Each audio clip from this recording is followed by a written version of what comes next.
I bought the laptop because it was cheap. No password. No owner name. But the first thing that popped up on the screen wasn't Windows. It was a folder labeled with my full name. And inside it was a video recorded from my bedroom. I didn't plan on buying a used laptop that day. I was just killing time, scrolling through a local marketplace, half asleep, when I saw the listing. No description. One blurry photo. Just a short sentence. Works fine. Cash only. The price was suspiciously low. Almost insulting for the specs I could see in the photo. Normally, I would have scrolled past it, but something about the listing felt rushed, like the seller wanted it gone. Fast. I messaged him. He replied instantly. We met that same night in a parking lot behind a closed electronics store. He arrived late, headlights off, engine still running. He never got out of the car, just popped the trunk. The laptop looked normal. No cracks, no stickers. Clean, almost too clean. Any issues? I asked. He shook his head. Just don't reset it. That should have been my warning. I laughed it off, handed him the cash, and he drove away before I could ask another question. At home, I placed the laptop on my desk and powered it on. No login screen, no welcome message. It booted straight to the desktop. The wallpaper was black, completely black. No icons except one folder in the center of the screen. The folder was named Open Last. I stared at it longer than I want to admit. Inside me, two instincts fought each other. One said this was probably nothing, maybe some weird prank. The other told me to shut the laptop and never turn it on again. I double-clicked the folder. Inside were dozens of subfolders, each one labeled with dates. Some went back years. Others were from just weeks ago. I opened the most recent one. There were videos, security camera footage, screen recordings, audio files. The first video loaded automatically. It showed someone sitting at a desk, typing. It took a second for my brain to process what I was seeing. That desk was mine. That chair was mine. That room was my bedroom. The timestamp in the corner said it was recorded 3 nights ago. I slammed the laptop shut. My heart was racing so hard I could hear it in my ears. I unplugged my webcam immediately, even though the video angle didn't look like it came from there. After a few minutes, curiosity won again. I reopened the laptop. More folders, different names. Some were random letters. Others were cities. Some were just numbers. One folder caught my attention.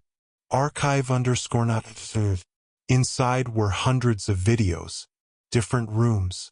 Different people. Different houses. None of them looked staged. In every video, the person was unaware they were being watched. Sleeping.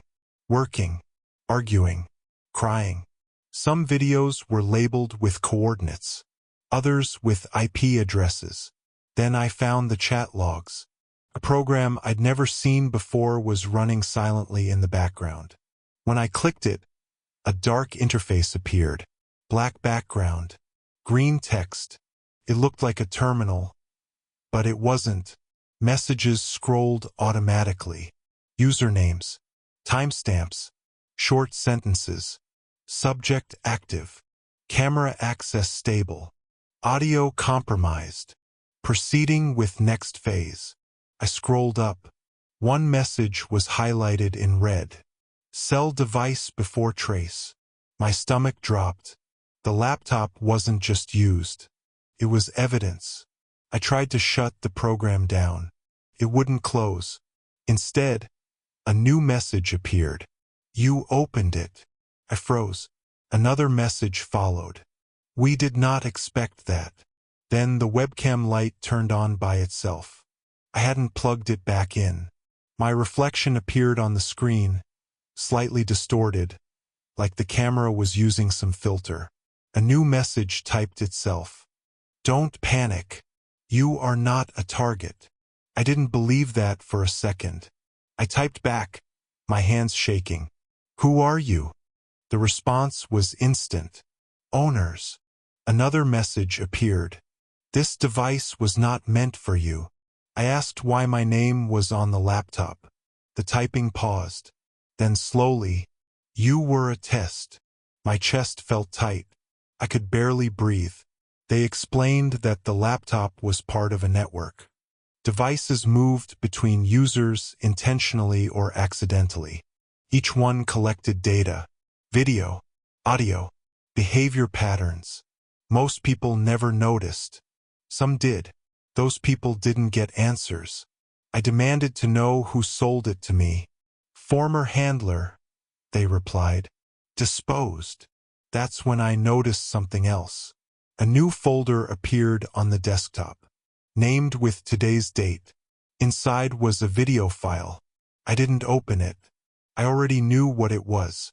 Instead, I unplugged the laptop, removed the battery, and stuffed it into my backpack. I drove for hours, no destination in mind, constantly checking my mirrors. At a gas station, my phone vibrated. Unknown number. One message. You can't destroy what's already copied. I threw the phone out the window. I eventually dumped the laptop into a river, watching it sink into the dark water until it disappeared. For weeks, nothing happened. I started to believe it was over. Then my new laptop arrived. Brand new, factory sealed. On the desktop, one folder, named Open Last.